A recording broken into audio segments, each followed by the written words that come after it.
기도하겠습니다.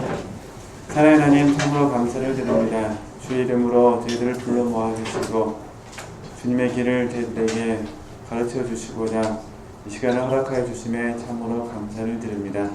더욱더 저희들이 주님께서 원하시는 만큼 성장하기를 원합니다. 은혜를 베풀어 주시고 모든 환경을 저희들에게 조성하여 주셔서 정말로 저희들이 주 안에서 누리며 이 좁은 길을 잘 갈 수 있도록 복 내려 주시옵소서. 예수님의 이름으로 감사하며 기도드립니다. 아멘. 같이 오늘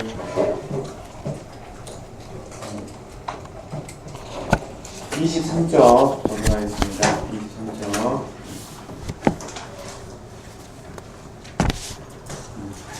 23쪽. 위에서 두 번째 줄, 좀 중복되지만은 그 부분도 잠깐 같이 설명하도록 하겠습니다. 23쪽, 제 책으로는 23쪽입니다. 은혜로 변화되어, 찾으셨나요? 은혜로 변화되어 의지의 충동을 통제할 수 있는 사람은 이 세상에서도 영원한 달콤함을 어느 정도 맛보며 천국의 행복을 충분히 누릴 것입니다. 이 부분을 영성서적으로는 미리 맛봄을 이렇게 표현합니다. 미리 맛봄을 또는 하나님을 봄, 이렇게 관상, 이렇게 안식, 쉼, 다 같은 말입니다. 이렇게 마리아의 자리, 이렇게 마리아의 자리. 이제 마리아가 주님을 위해서 얻는 그 기쁨이 있지 않습니까? 그 기쁨들을 이렇게 표현하는 부분입니다. 미리 맛봄인데 이 부분이 실질적으로도 이 땅의 삶을 사는 동안에도 가능하다 부분입니다. 근데 저희들은 이 부분을 어떻게 적용하냐면은 누림으로 표현합니다. 누림. 주께서 주시는, 그러니까 요한복음 16장에 보면은 주님께서 주시는 기쁨입니다. 기쁨. 세상이 주는 기쁨이 아니라 주님께서 주시는 기쁨입니다. 이거를 미리 맛본데 이 부분이 짧은 시간이라는 거. 마음 같아서는 이 미리 맛봄이 24시간이면 참 좋겠는데 근데 그렇지 못하고 이 시간이 짧은 시간이고 우리는 어떻게 하냐, 이 짧은 시간을 마음에 간직하는 것입니다. 그래서 이거를 저희들이 묵상이라 이렇게 부르죠. 짧은 시간을 간직하는 겁니다. 그러니까 우리가 누림이라는 이 주제를 가지고 묵상하시더라도 24시간을 다 누린다 생각하시면 안 되시고요. 누림이라는 부분은 실질적으로 짧은 시간인데 그 짧은 시간의 여운이 날마다 삶의 현장 속에서 우리에게 지속적으로 유지되는 겁니다.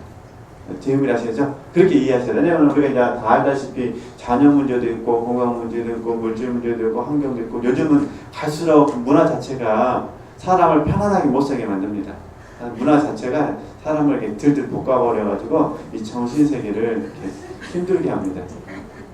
그러잖아요. 젊은 애들은 더 힘들어요. 지금 솔직히 어른들이 보기에 젊은 애들이 참 애들은 팔자도 좋다, 일도 안 하고 월남도 안 가고 막 그렇지 않습니까? 싸우지도 안 가고 이렇게 보일 뿐이지만 얘들도 얘들 나름대로 정신세계가 너무 빨리 바뀌니까, 너무너무 빨리빨리 바뀌니까 얼마나 힘들겠습니까? 따라가는 사람도 따라가느라고 바쁘고 못 따라가는 사람은 못 따라가니까 힘들고 미흡해지는 게 이런 상황이 다 어느 부분에나 다 있는 부분이기 때문에 지체들께서 누림이라는 부분을 너무 오해하시면 안 되고, 이런 시간은요 짧은데 이 짧은 부분을 스스로가 마음속에 오래 간직함으로 말미암아 누림을 경험한다, 이렇게 이해를 하시면 좋겠습니다. 그럼 다시 이제 책 보면서, 근데 이렇게 누림을 경험한 사람은 어떻게 되느냐 그 말입니다. 변화되어, 은혜로 변화되어 의지의 충동을 통제할 수 있는 사람. 어렵게 생각해 보습니다. 이제 의지의 통제를 이제 이 부분을 이제 우리식으로 말하면은 순종이고 복종입니다. 복종. 그러니까 의지의 충동을 통제한다. 의지의 통제. 이거는 순종의 복종인데 이 말을 달리 표현하면 조화로움이다. 조화로움이죠. 그러니까 갈라디아서 5장 16절에서 17절로 설명하면은 성령의 소욕을 좇는 것이고 조춤이고 더 강하게 설명하면 갈라디아서 5장 18절에서 말씀하시는 성령의 인도함을 받는 거죠. 이게 정확히 말하면 인도함이 맞습니다. 의지를 통제한다는 것은 인도함의 부분인데 그러나 이 인도함을 받기 위해서는 조춤이라는 게 먼저 되어야 되기 때문에 이렇게 제가 설명을 했을 뿐입니다. 네. 그러니까 우리가 미리 맛보고 이런 삶을 살게 되니까 영적으로 관상의 삶에 들어가게 되면 이 관상이라고 하는 심이 있으니까 심 안에서 의지의 충동을 모을 수 있다는 거죠. 통제할 수 있다. 그죠? 그러니까 순종과 복종이 가능하게 돼서 조화로움을 이루게 되면은 그때 이게 이제 마태복음 11장 21절에서 30절 말씀처럼 됩니다. 이제. 그래서 저와 여러분에게 쉽고 가볍게 됩니다. 쉽고 가볍게. 이게 안 되면은 이제 어렵고 무거운 것이 되죠. 그죠? 네. 그래서 요한복음에서도 요한복음 5장에서도 주의 말씀은 우리에게 쉽다라고 그러잖아요. 무거운 것이 아니다. 이렇게. 네. 왜 무겁냐면은 조화가 이루어지지 않아서 그렇습니다. 아시잖아요. 조화가 이루어지지 않으면요 정말 설거지 하시는 것도 힘드시잖아요. 안 그러시나요? 청소하시는 것도 얼마나 힘드세요. 조화로움이 이루어질 때는 큰 집 사는 건 천국이지만 조화로움이 이루어지지 않을 때는 방구석만 커갖고 먼지만 쌓이고 이렇게 되죠.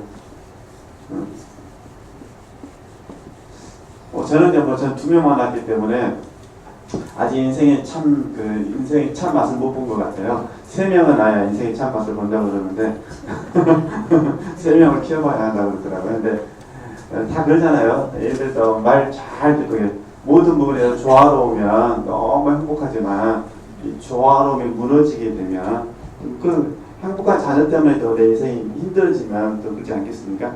그러듯이 이렇게 잘 이해를 적용을 잘 해주셨으면 좋겠습니다. 그 다음에 계속 보겠습니다. 그렇다고 해서 봐보세요. 오해하시면 안 되니까 그렇다고 해서 본성적으로 그에게 이러한 충동이 전혀 없는 것은 아닙니다. 이것은 여기 우리가 오해해서는 안 될 뻔 있습니다. 많은 분들이 이제 생명 단계를 통과하고 그러시면서 이제 생명적 삶을 살면서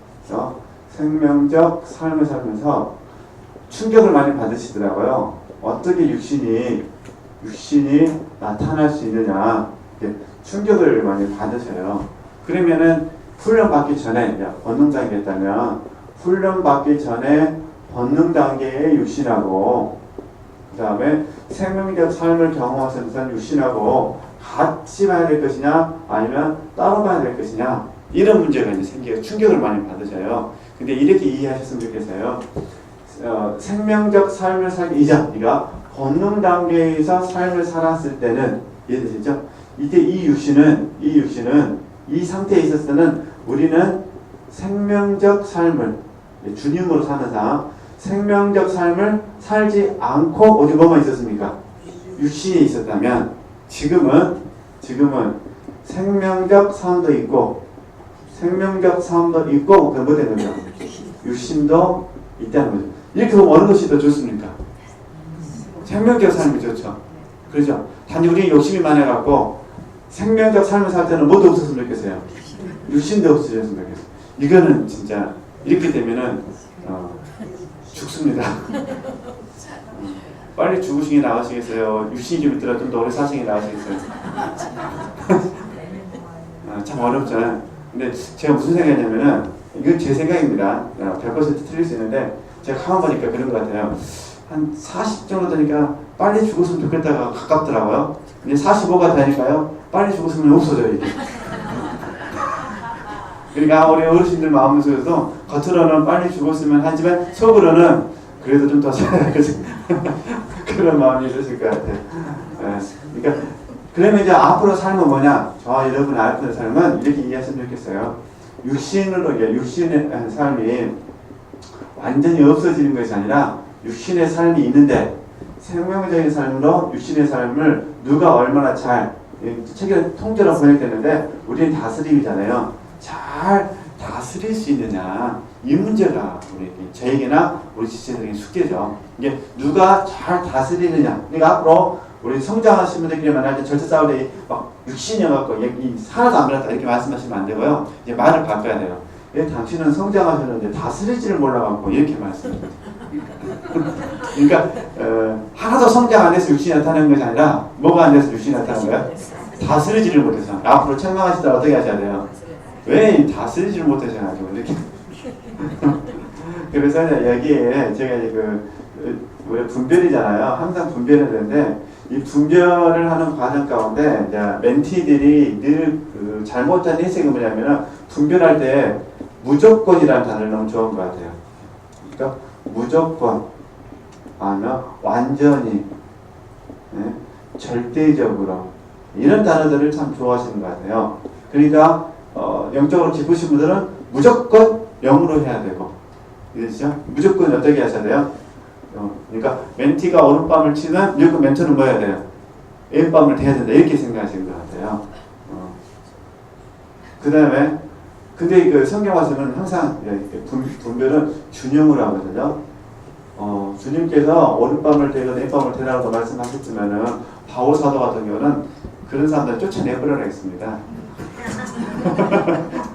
그러니까 제 말은 뭘 의미하시죠? 항상 균형감 그걸 잡아주셔야 돼요.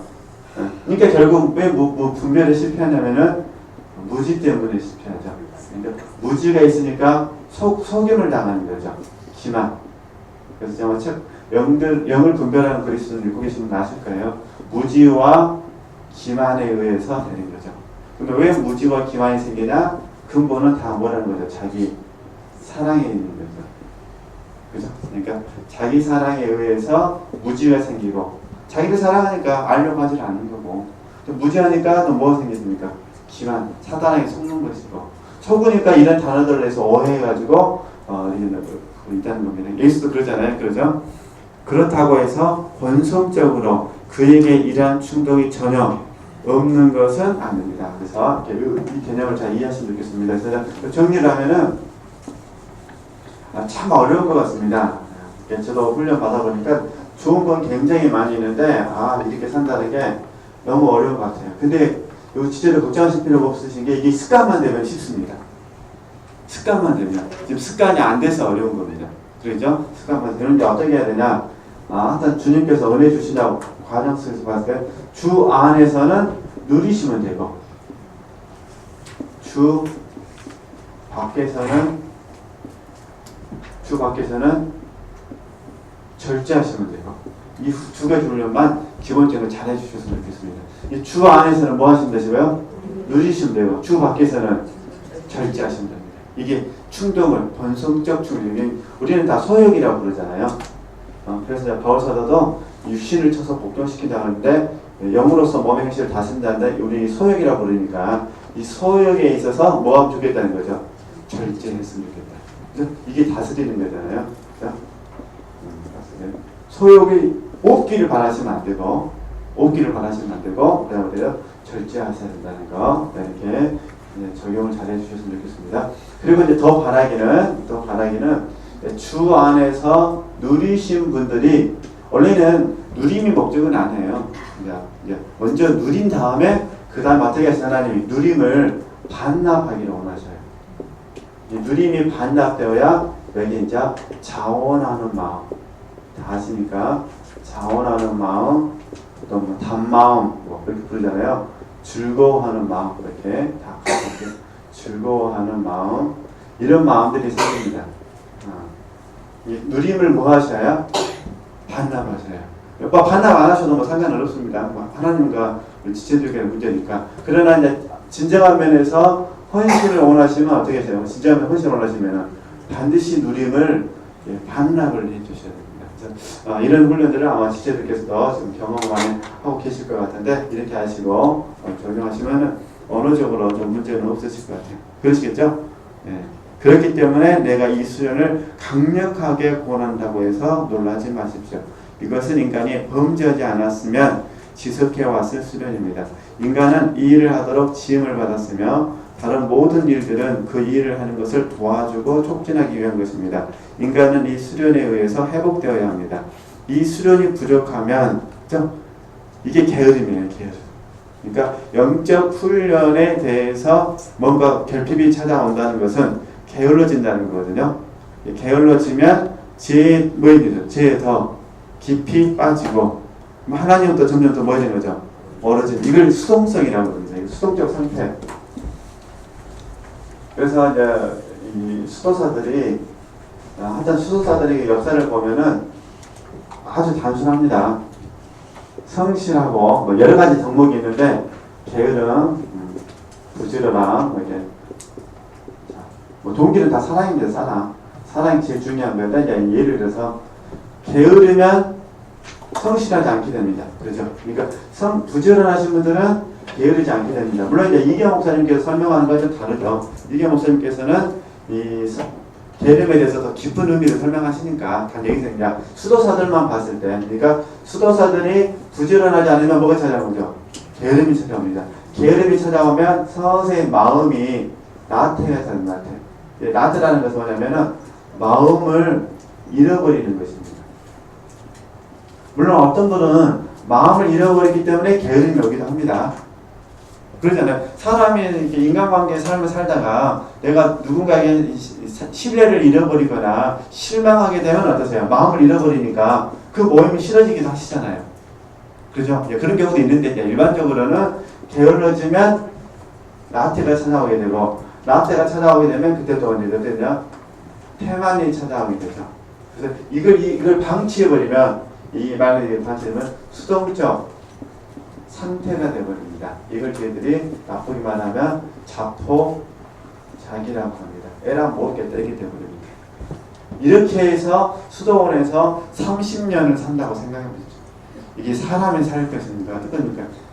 그러잖아요. 30년 동안 수도원에 있으면서 기도도 안 하고 성경도 안 하고 가만히 앉아갖고 노래 부르라면 노래 부르고 일하라면 일하고 밥 먹으라면 밥 먹고 예배 드리라면 예배 드리고 힘들겠습니까? 힘들지 않겠습니까? 힘들죠. 그죠? 그러니까 이 상태를 극복하기 위해서 마귀에게 속아서 해서는 안 될 일들을 뒤에서 몰래 하게 됩니다. 네. 그래가지고 교회가 중세가 타락이 되거든요. 그래서 이런 부분들. 그래서 저는 카모리가 또 뒤에부터 제 C.B.M. 루이스나 잔느경이나 오치만이나 결국 다 수도는 아니지만 결국 그 원리들을 다 영적인 원리들을 설명하시더라고요. 이렇게 말씀을 드린 겁니다. 자, 여러분 절대로. 그러니까 여기 보면은 하여튼 책 밑에 보면은 이 수련이 부족하면 절대 부족하시면 안 됩니다. 이 수련이 부족하면 큰일 납니다. 네. 인내하면서 이 수련만 계속하는 사람은 점차 지혜에서 벗어나서 하나님께 더 가까이 가게 됩니다. 그러므로 시간을 잘 활용하십시오. 시간보다 더 귀중한 것은 없습니다. 한순간에 천국을 얻을 수도 있고 잃을 수도 있습니다. 시간이 귀중하다는 증거는 다음과 같습니다. 나머지는 이렇게 읽어보시면 되시고요. 이건 다 해요. 시간이 있으면 경험을 통해서 다 하십니다. 그렇잖아요. 네. 그 다음에 이제 24점으로 가서요. 네, 24점으로 해서 그런데 안타깝게도 당신은 다음과 같이 말합니다. 저는 어떻게 살아야 합니까? 당신의 말이 사실이라면 지금까지 내가 살아온 각각의 순간에 대해서 무엇라고 설명해야 할까요? 나는 지금 몇 살 되겠습니까? 24살입니다. 한참 좋을 때죠, 24살. 지금까지 한 번도 시간을 사용하는데 관심을 기울인 적이 없습니다. 당신이 잘 아시다시피 자연적인 방법이나 평범한 은혜를 통해서는 앞으로 다가올 시간을 물론이요 이미 지나간 순간들을 통제하거나 보상할 수 없을 것입니다. 게다가 저는 매우 약하고 영적으로 느리기 때문에 앞으로 다가올 100개의 순간 중에서 한순간도 통제할 수 없으리라는 것을 경험을 통해서 충분히 알고 있습니다. 이런 생각을 반박할 수 없습니다. 예수님의 사랑으로 저를 도와주십시오. 그죠? 네. 그래서 여기에서 우리가 이제 갖는 게 뭐냐면은 우리 일단 이게 목사님 편들리면 세월을 시간이죠. 시간이랄까요? 시간을 헤아리는 계수하는 지혜를 저와 여러분이 이제 배우셔야 됩니다. 시간을 헤아리는 지혜. 물론 어떤 분들은 이 시간을 헤아리는 지혜라는 개념에 있어서 영적으로 진보하신 분들이 시간을 계수하는 모습을 보면서 왜 하나님께 맡기지 못할까 이렇게 오해할 수도 있습니다. 그죠? 그러나 지금 이 책에서 말하는 저자나 이기영 목사님 그 강단에서 계속 시간을 헤아리고 뭐 지금 벌써 아시다잖아요. 이제 4개월밖에 안 남았잖아요. 이제 좀 있으면 이제 3개월 남았다. 좀 있으면 이제 교회 직원들이 위해서 기도하시겠다 이러시면서 뭐 이렇게 이야기했는데 그 뭐냐면은 이 그런 부분이 시간을 헤아리는 지혜라는 부분이죠. 맡기지 못해서가 아니라 하루하루를 정말 충성되게 살고 싶은, 왜냐하면 하나님께서 시간을 어느 누구에게 공평하게 기회를 주셨지만 이 시간을 어떻게 사느냐에 따라서 열매는 달라지기 때문에 그러지 않겠습니까? 그렇죠? 그러니까 똑같은 24시간을 받아도 어떤 사람에게는 반복적인 지루한 일상일 것이고, 그렇죠? 눈 뜨니까 아침이고 이게 어떤 사람에게는 기회의 날이 되지 않겠습니까? 지금 이제 우리들의 고민은 시간을 우리 하나님이 우리 주셨는데 각자의 지혜를 따라서 우리가 24시간 시간을 어떻게 잘 활용할 수 있을 것인가, 이게 이제 저의 고민이고 우리 지체들의 고민이잖아요. 이런 부분들을 이렇게 이해하시면 됩니다. 네, 그런 정답은 없습니다. 네, 삶이 다 다르기 때문에. 그러나 각자 주어진 삶의 자리에서 열심히 했으면 좋겠다, 그런 부분입니다. 여기에서 예수님의 사랑으로라는 말은 아주 적절한 표현입니다. 왜냐하면 예수님의 사랑 안에 도움이 있기 때문입니다. 사랑에는 모든 것을 평이하게 만드는 힘이 있습니다. 예수님을 사랑하십시오. 그러면 예수님에게 있는 모든 것이 당신의 것이 될 것입니다. 신이신 예수님은 시간을 만드신 분이요 주시는 분이십니다. 인간이신 예수님은 시간을 관리하는 분이십니다. 그리고 신이신 예수님은, 신이심이 인간이신 예수님은 시간을 어떻게 사용했는지 판단하시는 심판자시요 회개원이십니다. 그러므로 사랑과 믿음에 의해서 예수님과 굳게 결합하십시오. 그 결합에 의해서 예수님 및 예수님과 굳게 결합되어 있는 모든 사람들과 하나가 될 수 있을 것입니다. 나머지는 그냥 보시면 되시고요. 좀 볼까요? 읽고서 설명하겠습니다. 즉 시간을 관리함에 있어서 은혜가 충만했던 성모 마리아, 결코 시간을 상실하지 않은 하늘의 천사들, 그리고 사랑 때문에 예수님의 은혜에 의해서 공의롭게 시간을 관리하는 하늘나라와 세상의 모든 성도들과 연합합니다. 그래서 이 시간이라는 부분을 잘 하기 위해서 사용하는 단어가 다 아시는 거예요. 지금 마리아의 자리와 마르다의 자리가 균형을 잡아야 한다. 이겁니다. 지금 이렇게. 그러니까 시간을 잘 활용하기 위해서 마리아의 자리와 마르다 자리의 균형을 잡기 위해서 훈련한 겁니다. 그럼 이제 수도사들 입장에서는 어떻게 했냐? 이걸 잘 하도록 해서 시간표를 짰습니다. 수도사들은 시간을 헛되이 하지 않도록 하기 위해서 시간표를 짰습니다. 근데 우리는 뭐 수도사가 아니니까 시간표는 짤 수는 없잖아요. 그렇지만 스스로가 생각하셨을 때 각자의 시간표가 있는 게 좋을 것 같습니다. 각자의 시간표가. 그래서 아침에 규칙적으로 해야 되니까 몇 시에 기상하고 저녁에는 밤에는 몇 시에 주무시고, 이게 시간표가 있잖아요. 그 다음에 오전에는 뭐하고 오후에는 무엇하고 저녁에는 무엇하고 이렇게 시간표를 짜서 시간을 낭비하지 않도록 타이트하게 관리하면 좀 도움이 되지 않냐십니까? 네. 물론 얘들이 이렇게 살고 있는 우리들의 모습을 보면은 참 세상 재미없이 산다 라고 할 수 있겠지만, 그러나 그 애들도 우리 나이가 되면은 우리가 더 심할 겁니다. 그러니까 이렇게 하지 않으면 잘하시잖아. 저도 이렇게 가만 보니까요, 그 가정이라는 게 그렇더만요. 살짝 하면 오전 끝나버리더만요. 저는 진짜 안 합니다. 저는 좋은 남편이 안 해가지고 진짜 안 하는데 하고 있는 거 구경하면 그렇더만요. 그래서 열심히 했는데 태도 안 나면 오전 끝나버렸어요. 그 다음에 아시잖아요. 그 아침 먹는 거, 점심 먹는 거, 저녁 먹는 거, 이놈의 새끼가 뭐라고 시간을 엄청 많이 차지하잖아요. 하여튼 뭐 집사람도 보면 한 2시간 동안 열심히 막 진짜 그냥 열심히 준비하고 이제 아침 먹고 열심히 준비하면 점심 주고, 그러니까 좀 열심히 준비하면 저녁 주니까 참 인생의 재미가, 제가 잘 안 하면 열받을 것 같아요. 예, 진짜. 그래서 제가 더 잘해야 될 것 같아요. 안 좋게 나면. 아니, 가사이 그런 것 같아요. 제가 이렇게 우리 집사람이 이렇게 뭐 우리 하여튼 저도 LA 혼자 느낀 게 그거예요.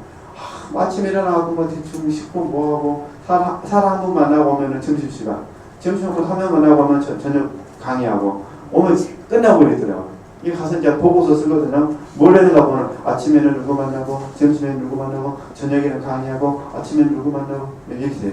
이게 제 시간이 없더라고요. 그래서 이제 가능하면 이제 아침 모임을 안 가지려고 그냥 안 가지려고 최대한 노력을 하는데, 그러니까 이렇게 해서 365분만 살면 1년 가버립니다. 그래서 참 이게 가사일이라는 거, 그래서 이제 이런 부분들을 이제 수도사들도 이런 부분에 대해서 해결하기 위해서 어떻게 하냐, 소식으로 하는 거죠. 소식. 적게 먹고 반찬도 10가지씩 하지 말고 3가지만 하고, 참 우리 주방에서 잘 하시는 것 같아요. 3가지, 한 가지 더 줄여버리면 이제 항의가 들어오겠지만은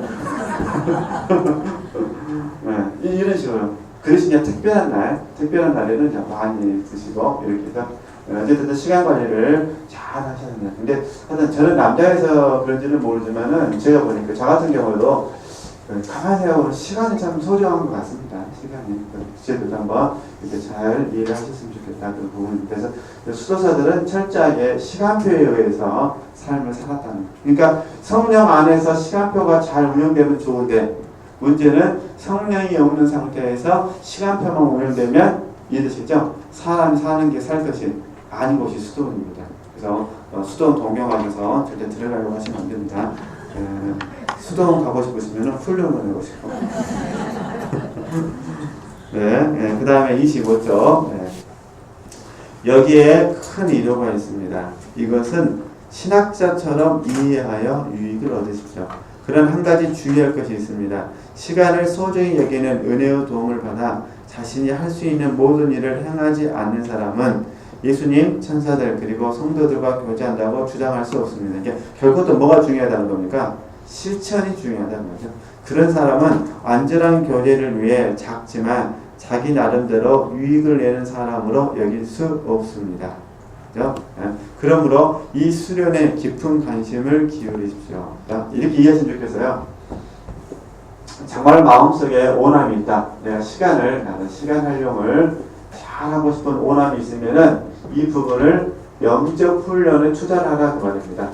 영적 훈련에 투자를 해야 이 부분이 하나님께서 보실 때 가치 있는 인생이 된다. 이런 부분입니다. 지금 젊은 사람들이 시간 활용을 잘 하겠다 원함이 있습니다. 자기 개발 때문에 그러거든요. 직장 생활도 그 자리를 유지하려면 자기를 개발해야 되잖아요. 그러니까 결국은 이 자기 개발을 하기 위해서 시간 활용을 많이 쓰는데, 문제는 영적 훈련의 부분에는 거의 사용하지 않고 자기 개발하는 데 많이 쓴다는 것입니다. 그런데 궁극적으로는 하나님께서 보실 때는 영적인 훈련만 가치 있게 보는 거다. 이런 의미니까. 그렇다고 해서 자기 개발이 필요 없다는 건 아닙니다. 균형을 이해하시면 됐으니까요. 그러므로 이 수련에 깊은 관심을 기울이십시오. 그리고 이것이 당신의 영혼 안에서 작용하는 놀라운 방법에 주의를 기울이십시오. 올바르게 이해하자면 그것은 하나의 갑작스러운 충동, 타는 석탄에서 불티가 솟아오르듯이 아무런 경고도 없이 갑자기 등장하여 신속하게 하나님께 날아 올라가는 충동입니다. 이 수련을 행할 준비가 된 영혼 안에서는 그러한 충동들이 1시간 동안에 엄청나게 많이 생겨날 수 있습니다. 그중 하나가 활동할 때 그는 갑자기 피조된 것들을 완전히 잊을 수 있습니다. 육이 부패했기 때문에 하나의 충동이 지나가면 영혼은 즉시 자신이 해야 할 것이나 하지 않을 것들을 생각하거나 행동하게 됩니다. 그러나 그것은 문제가 되지 않습니다. 왜냐하면 전처럼 갑자기 불꽃이 다시 타오를 것이기 때문입니다. 이 불꽃은 사랑의 불꽃입니다. 사랑의 불꽃. 물론 저자는 사랑의 불꽃이라고 말하지 않았지만, 항상 우리 책을 읽을 때 얘기한 전제 조건이 사랑이었잖아요. 사랑으로 책을 읽자고 그랬으니까. 그러니까 무슨 말이냐면은, 저와 여러분이 이제 진리 안에서 하나님을 묵상하고 있으면은, 진리 안에 하나님 묵상하면서 사랑한다는 것이잖아요. 그 사랑의 불꽃이 하나님의 주권 안에서, 하나님의 주권, 하나님 은혜잖아요. 하나님 주권, 하나님의 은혜 안에서 하나님께서 이 사랑의 불꽃을 우리 각자에게 계시하십니다. 이걸 저희들이 사귐이라고 그러죠. 사귐. 그렇잖아요. 그러니까 내가 진리 안에서 하나님을 사랑하기 힘쓰고 있으면 갑자기 어느 순간에 하나님께서 딱 당신의 사랑을 우리에게 계시를 해주시는 거예요. 그 사랑을 딱 경험하면 이 사귄 미리 이 경험하면 이게 달콤함이 돼서 기쁘거나 아니면은 뜨거운 감격의 눈물이 나오게 된다는 말입니다. 이게 기쁨의 형태로 나타나거나 아니면 뜨거운 감격의 눈물이 딱 나옵니다. 너무너무 하나님께 감사하다는 거예요. 이 순간만큼은 진짜입니다. 지금 당장 죽어도 좋습니다. 그런데 이게 끝나고 나면은 당장 죽으면 안 되는 게 되는 거. 이 순간만큼은 진짜로 가난해도 좋습니다. 이 순간만. 그러나 이 순간에 깨어나고 하면 가난함이 불편하는 게 힘들어서 그렇지. 그러니까 이것들 반복적으로 하는 거죠. 그러면서 이 감동으로 나 자신을 가르친다라고 이해를 하시면 더 도움이 되실 것 같습니다. 네. 그래서 이 부분을 날마다 경험하며 살다가 유신의 장막증만 벗을 수 있다면 참 복이겠다 이렇게 생각했는데, 네. 계속 읽어가겠습니다. 네.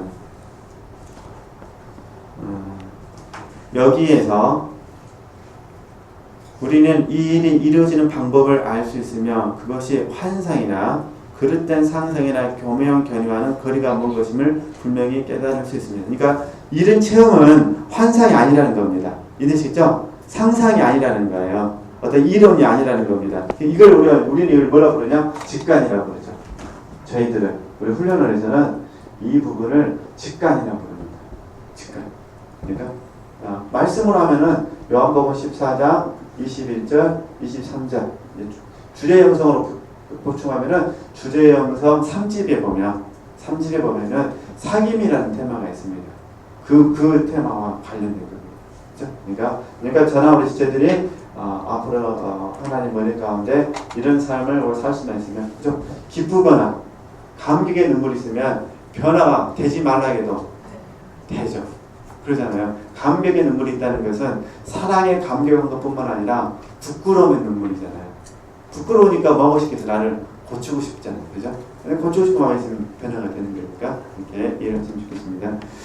네, 그 다음에 좀 보겠습니다. 이제 마귀의 문제로 나오니까요. 왜냐하면 그것들은 경건하고 겸손하고 단순한 사랑의 충동에 의해 초래된 것이 아니라 그전에 다시 환상 좋아하시면 안 됩니다. 그릇된 상상 좋아하시면 안 되시고 교묘한 견해도 좋아하시면 안 됩니다. 왜냐하면 그것은 사랑의 충동에 의해서 된 것이 아니라는 것입니다. 뭐에서 나왔다는 거죠? 교만하고 사변적이고 지나치게 상상적인 추론에서 생겼다는 거예요. 교만하고 사변적이고 지나치게 상상적인 추론에서. 하나 예를 들어보도록 하겠습니다. 만약에 우리 지체들께서 전혀 그러지 않으시리라고 믿고 말씀드립니다. 영적인 부분에 있어서 탁월해지셔서 사람들에게 인기를 얻고 싶으세요. 그런 마음을 갖고 있으면 하나님께서 환상을 주셔서 이렇게 하시는 것이 아니죠. 그죠? 하나님은 성품은 교만한 자를 물지시고 겸손한 자를 가까이 하시잖아요. 그러죠? 그런데 내가 영적으로 탁월해서 인기를 얻고 싶어요. 그렇죠? 그러면 이 부분은 하나님께서 보실 때는 교만한 거예요. 그렇죠? 왜냐면 이게 이생의 자랑이잖아요. 그러니까 이생의 자랑을 취할 것이 아니라 철저하게 버릴 것인데 이 마음을 가지고 있으면 하나님이 그에게 계시를 주신다. 거짓말이죠. 왜냐면 하나님의 성품은 교만이 아니라 무엇이기 때문에? 겸손이기 때문에. 그런데 마귀는 이생의 자랑을 추구하는 그 사람이 찾아가서 마치 하나님인 것처럼 속여가지고 내가 너를 높여주리라 이렇게 말한다는 거예요. 그죠? 이런 사람들이 환상을 이제 많이 봅니다. 그러니까 높아지고 싶은 사람들이 환상을 많이 봅니다. 그러면서 어떻게 하느냐? 그 환상을 가지고 내가 이러이러한 사람이다. 내가 이런 계시를 받았다. 라고 하면서 계시받은 자기에게 초점을 맞춥니다. 계시받은 자기에게. 주님에게 초점을 맞추는 것이 아니라. 그죠? 지금 이 이야기를 하는 거예요. 쉽게 풀어서 설명하면. 그죠? 그래서 저는 개인적으로 생각할 때 너무 그 종말론적 예언을 좀 처음부터 안 들으시게 해줬습니다. 처음부터 종말론적인 거. 한국에서 전쟁이 일어난다든지 뭐 어디서 누구 애원자가 나와가지고 전쟁을 마쳤다는데 처음부터 뭐 한 게 좋아요? 안 들으시는 게 좋습니다. 왜냐면 다 성경에 있는 겁니다. 그죠? 뭐 세상 속에 성경에 있는 것을 끄집어내가지고 마치 자기만 이렇게 애원해서 맞았다. 그럼 묘한 거는 틀린 것도 있어요. 그러면 이런 부분은 틀렸다라고는 고백을 절대 안 합니다. 뭐만 한다는 거죠? 맞춘 것만 하는 거죠. 그 맞춘 거는 다 맞출 수 있어요. 확률로 로또랑 똑같은 거니까. 얼마든지 뭐 중국하고 일본하고 전쟁할 수 있다. 애원을 했어요. 제가 했던 거잖아요. 예를 들면은 언제 몰라요. 하나님 알아서 하지. 나는 애원 받았어. 그러니까 중국하고 일본은 반드시 뭐한다? 전쟁한다. 이렇게 해서 제가 제 밑에 있는 사람들한테 100번만 강의하면 밑에 있는 사람들은 믿을까요? 안 믿을까요? 믿죠. 이게 세뇌입니다. 세뇌. 절대 이거 이해되시죠? 절대 이거 좋아하셔도 따라하셔도 안 되는 거예요. 이거는 철저하게 하나님의 성품과 안 맞는 겁니다. 그죠? 네. 그래서 영적으로 지금 다시 노예하시면 안 되니까 지금 이 자리가 어떤 자리인지 아시죠? 우리가 처음에는 평범한 것이었잖아요. 그 다음에 특별함으로 갔죠. 네. 그 다음에 비범함으로 갔잖아요. 그 다음에 이제는 완전함으로 가는 거잖아요. 그죠? 그러니까 비범한 자리에서 완전한 자리로 가기 위해서는 철저하게 환상을 버려야 돼요. 그죠? 이제 이미 다 지난주 공부하셨으니까 자는 경우 하는 자리 그거예요. 은사를 버려야 된다는 거예요. 그래야 완전한 자리로 들어갈 수가 있다는 거예요. 그죠? 그러니까 환상을 버려야 돼요. 이렇게 이해했으면 좋겠습니다. 네. 그 환상이 맞으려면 어떻게 되냐? 하나님의 성품과 맞아야 돼요. 그죠? 맞아야 되는 거. 네. 계속 보겠습니다. 깨끗한 정신으로 이 수련을 이해하려면 교만하고 교묘한 생각들을 억제하여 활동하지 못하게 해야 합니다. 그래서 그 부분이 식별입니다. 식별. 분별하게 분별. 항상 우리는 뭘 분별해야 되냐? 하나님으로부터 왔는가? 하나님으로 왔는가? 아니면 마귀에게 왔는가? 아니면 혼의 잠재력인가? 이 세 가지를 반드시 분별하셔야 돼요. 그래서 이거를 저희들이 점검이라고 그러죠. 누군가가 환상을 봤다. 그게 중요한 것이 아니라 그 환상을 어떻게 하셔야 돼요? 그게 하나님부터 왔는지 마귀에게 왔는지 혼의 잠재력. 그러면 하나님부터 왔는지는 어떻게 할 수가 있겠습니까? 이게 진리입니다. 진리에 일치하는가를 봐야 돼요. 진리 일치. 지금 많은 사람들이 심리학을 참 좋아합니다. 그리고 심리학을 이제 하신 분들 보니까 실제로 사람들의 치유가 일어난대요. 치유가 일어난대요. 이거 꼭 부정할 수는 없겠죠. 그럼 문제는 뭐냐면 사람이 심리학을 통해서 치유가 일어났다는 이 부분이 사실이라 하더라도 이게 하나님부터 왔는지 마귀에 왔는지 혼에서 나왔는지를 뭐 하셔야 돼요? 분별하셔야 돼요. 그죠? 근데 우리는 분별하지 않고 어떻게 한다는 거죠? 그냥 좋은 것이 좋은 것이죠. 근데 마귀의 전략은 뭐냐면은 혼을 깨워서 혼을 강화시켜가지고 혼으로 하나님을 섬기는 것이 아니라 혼으로 자기가 신이 되게 하는 것이 마귀의 전략이거든요. 그래서 알다시피 불교, 불자 되신 분들 열받을 수 있으시겠지만 우리 객관적으로 보더라도 불교, 깨달음이 되는 거잖아요. 그죠? 깨달아서 내가 석가모니가 되는 거잖아요. 불교, 그다음 유교, 그죠? 그 다음에 선종교, 다 힌두교, 그죠? 이런 분들, 이런 부류가 전부 다 이 혼의 어떤 기능을 깨워가지고 그 혼이 신이 되려고 하는 부분이거든요. 근데 우리는 어떻게 하느냐? 이거를 전부 십자가에 죽여서 내려놓고 어제 성령이 혼을 다스리는 삶을 사는 거잖아요. 그 차이점이 있다는 거 이렇게 이해하시면 좋겠습니다. 그래서 환상을 다 믿으시면 안 되고 반드시 뭐 하셔야 돼요? 분별하셔야 돼요. 사단은 끊임없이 속입니다. 근데 이 혼이 진리 안에서만 생각과 마음과 의지가 진리 안에서만 바르게 분별할 수 있으면 절대 마귀의 소리에 안 속습니다. 근데 생각과 마음과 의지가 흔들리니까 마귀에게 속거나 자기 혼에게 속는 겁니다. 흔들리니까. 그렇죠? 네. 우스갯소리로 우리 이제 제가 청년들한테 어쩌다 한 번씩 그런 얘기 했는데 내가 A라는 자매하고 반드시 결혼해야겠다는 생각이 있다. 이해되시죠? 반드시 결혼해야겠다는 생각을 가지고 기도하면 반드시 응답이 옵니다. 그게 근데 응답 들은 사람은 하나님인지 마귀인지 혼인지 관심 없습니다. 중요한 건 들었다가 중요합니다. 들었다. 그러면 상대방은 환장해버립니다. 상대방은 못 들었거든요. 상대방은 들으려고 하지도 않습니다. 그러잖아요. 그걸 저희들이 잘못하면 스토퍼라고 그러죠. 하나님은 성품의 사랑이신데, 그렇잖아요. 사랑인데 사람을 너무너무 피곤하게 하는 거니까 이건 큰일이지 않겠습니까? 그러겠죠? 네, 큰일입니다. 근데 지혜자는 스승을 절대 스승으로 생각지도 않은데 스승이 응답받아갖고 너는 무조건 내 제자다. 나를 떠나면 너는 반드시 저주받는다. 이렇게 해버리면 되겠습니까? 안 되겠습니까? 안 되죠. 근데 이게 비의자들하니까요. 그래서 이런 부분을 절대 속으시면 안 되신다는 거. 네, 이렇게 좀 공감했습니다. 이렇게 하다가는 진도가 너무 나올 것 같은데 어쨌든 네, 내용 자체가 굉장히 의미가 있는 것 같아요. 그렇죠. 전체 설명하고 있습니다. 이 수련에 대한 글을 읽거나 듣는 사람들 중에는 지적인 노력에 의해서 그것을 성취할 수 있다거나 또는 그렇게 해야 한다고 생각하는 사람도 있을 것입니다. 그러나 불가능하죠. 그는 그것을 성취하는 방법을 강구하기 위해서 머리를 짜냅니다. 그처럼 독창적인 추론을 하면서 상상력을 흡수하여 육체나 영혼 어디에도 적합하지 않은 그릇된 작업 방식을 만들어냅니다. 그런 사람은 크게 뭐라는 거죠? 미혹된 사람입니다. 이게 어떻게 미혹되냐? 나르시시즘으로 나타납니다. 이게 대책이 없는 사람이죠. 다른 사람 말 듣지도 않습니다. 내가 깨달은 것만이 최고입니다. 이런 분들 특징은 들으려고 하지 않고 말만 하려고 한다는 거. 네. 지극히 선하신 하나님께서 크신 자비를 나타내셔서 속히 그를 그러한 상상에서 끌어내어 이 수련에 능숙한 사람의 지도를 받게 해주시지 않는다면 그는 강포해지거나 그러겠죠? 여러 가지 악, 영적인 죄, 마귀의 속임수에 빠질 것입니다. 그리고 그것들 때문에 그는 영원토록 영과 욕을 강탈당할 수도 있습니다. 하나님의 사랑으로 부탁합니다.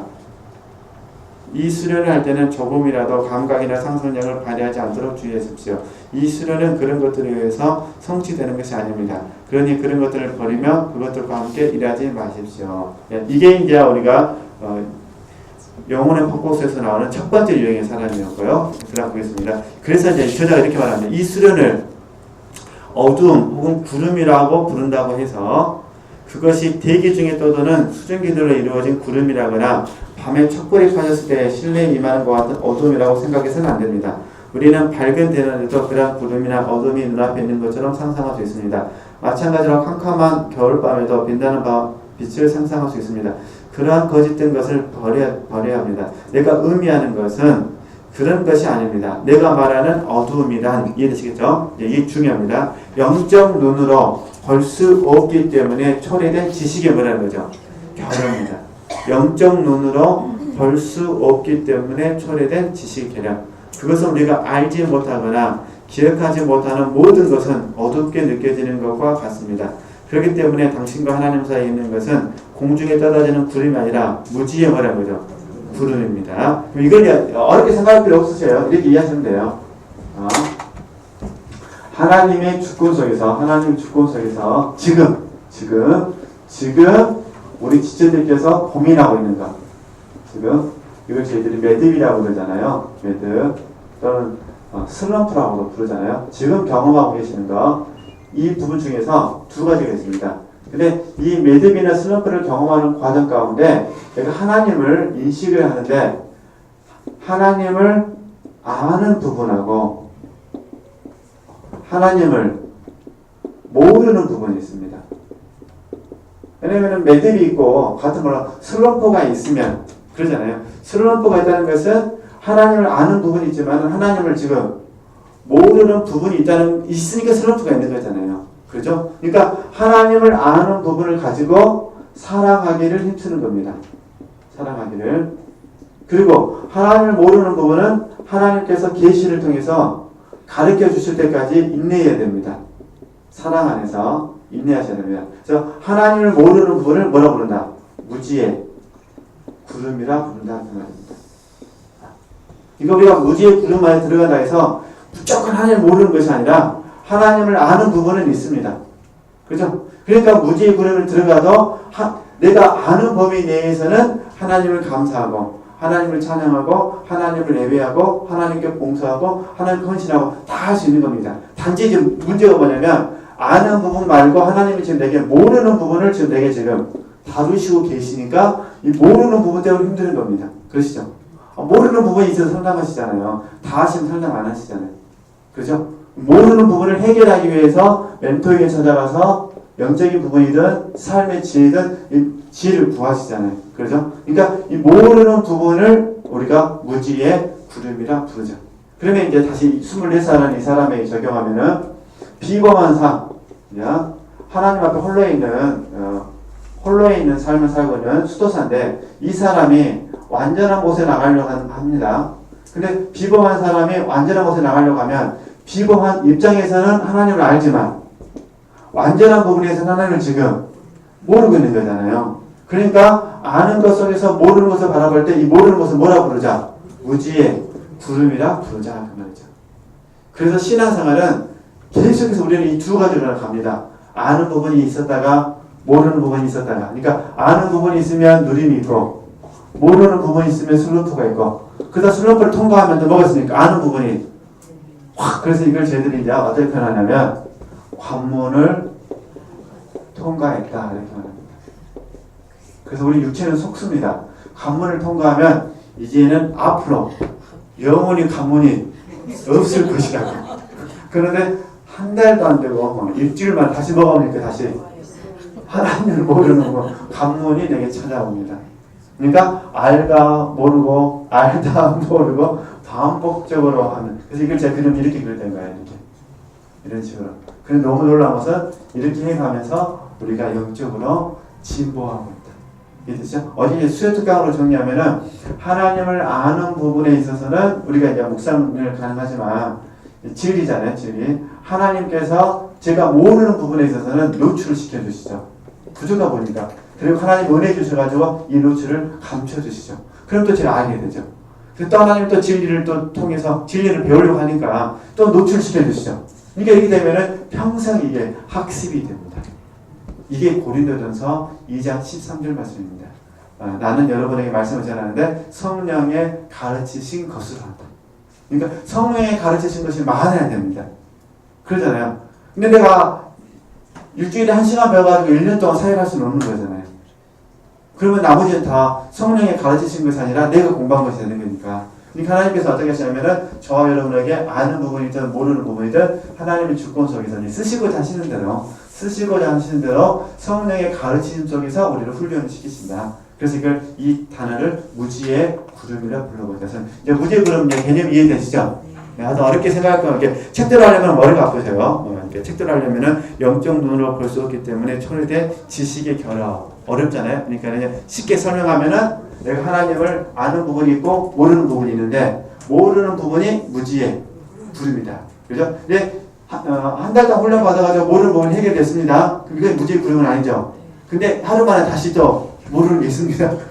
그게 무지의 구름이 되는 겁니다. 그래서 이렇게 보면은 무지의 구름은 너무너무 우리에게 좋은 것이라는 겁니다. 무지의 구름이 우리를 진보하게 하고 추구하게 하는 거니까 이해되시겠죠? 그래서 결혈하는 것은 너무 좋은 의미다라고 이해하시면 도움이 되실 것 같습니다.